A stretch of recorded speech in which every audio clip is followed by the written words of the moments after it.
Imagine a billionaire handing you a six-figure check to rent your house for exactly 7 days.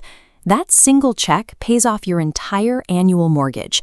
And the best part? The IRS doesn't get a single dime of it. This is Augusta, Georgia. For 51 weeks of the year, it is a typical southern city of about 200,000 people. In a normal month, the entire short-term rental market here generates a modest $3 to $4 million. This chart shows Augusta's short-term rental inventory leading into spring. Come April, available listings double or triple. Overlaying the average daily rate, numbers spike from $242 to $441. In a 10-day window around the Masters, this surge injects $8.5 million locally. The catalyst for this economic shock is simple infrastructure. Augusta National draws the world's wealthiest athletes, massive media conglomerates, and hundreds of thousands of fans. But the city doesn't have nearly enough hotel rooms to absorb them. To solve this logistical nightmare, local residents step in to form a perfectly elastic supply chain. They pack their bags, vacate their bedrooms, and temporarily turn their private lives into a highly lucrative commodity. This transformation requires coordination from the entire community. It is so systemic that local school districts deliberately schedule their spring breaks to coincide with Masters Week, giving families a built-in excuse to leave town. At the entry level of this ecosystem, the hustle is highly competitive. Even local golf caddies who lease properties will offer their full-time tenants a free month of rent just to leave for those 7 days, allowing the space to be sublet at a steep premium. Moving into the mid-market, property owners often stumble into the windfall. Janine and Garth Bray purchased a $300,000 home on the Savannah River. When they bought the property, they didn't even know the Masters rental market existed. Today, that property becomes a temporary production hub. The Brays rent out their home, specifically a glass sunroom overlooking the water, to CBS news crews covering the tournament. Within weeks of moving in, totally average, unaware residents are quickly absorbed into this temporary hospitality network, cashing in on the sudden influx of corporate money. Higher up the ladder, homeowners design their properties specifically for this 1 week. Kathy Williams purchased a home less than a mile from the golf course and poured $250,000 into a complete renovation with high-end renters in mind.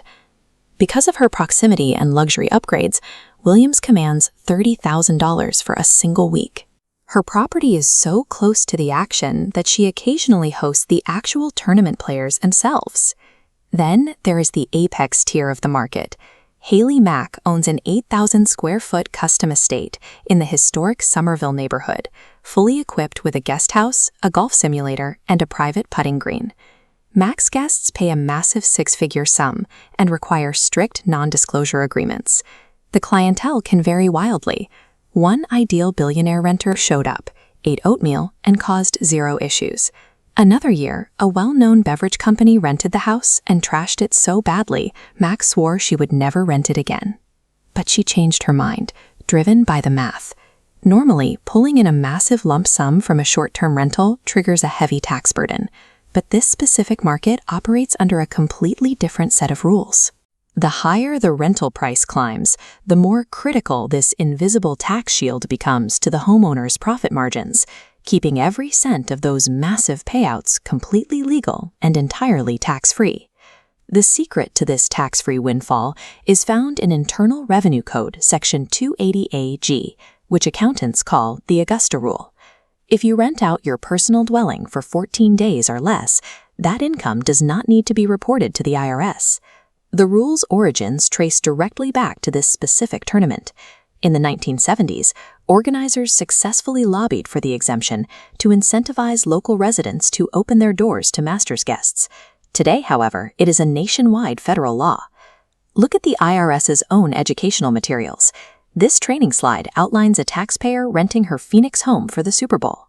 Because the 11-night rental is under the 14-day limit, her entire $11,000 payment is completely canceled out on her tax return. What started as a hyper-local housing solution for a 1970s golf tournament quietly established one of the most powerful real estate tax exemptions in the entire country. Looking back at Augusta, the city operates as a highly efficient, perfectly calibrated economic machine, precisely balancing housing supply with an overwhelming demand. For 51 weeks, it maintains total tranquility, a quiet, manicured southern community. Then, the calendar hits April, and the gold rush begins. The locals know the drill. They pack their cars, trade their privacy, and leave town for 7 days, so long as they can cash the ultimate tax-free check.